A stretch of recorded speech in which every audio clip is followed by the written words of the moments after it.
A new survey released today at the Greater Cincinnati Tobacco Summit says when it comes to both cigarettes and vaping, the tri-state has a lot of work to do. Medical reporter Liz Bonus explains why.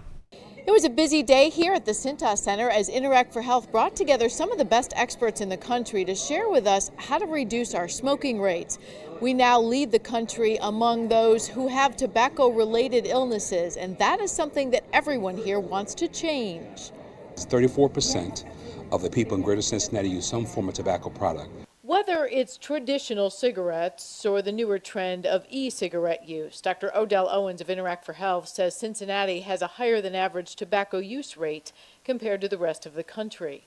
The concern? Most concerning is the inclusion of nicotine in these products, and there's a growing body of science showing that it can harm the developing adolescent brain, which continues through age 25, but it can also prime the brain for addiction to other drugs, including potential cigarette smoking in the future.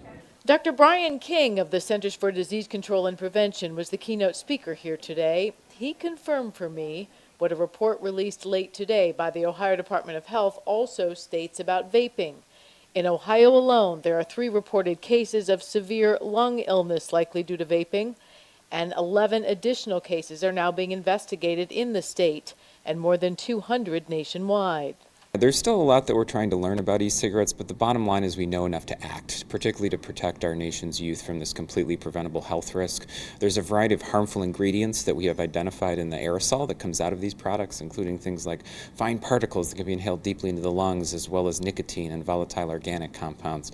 The vaping cases being investigated in Ohio are not in counties in our area, but a health alert has been issued because all the cases are in those ages 18 to 26 years old, and all needed to be hospitalized. I think the message that even though many of us do not see people who smoke, we don't allow smoking in our home or among our families, the battle's not over. Secondhand and even third-hand smoke still can impact our community. So part of the goal here is to let people know there are resources available to help you or someone you love if you do want to quit smoking or even using e-cigarettes.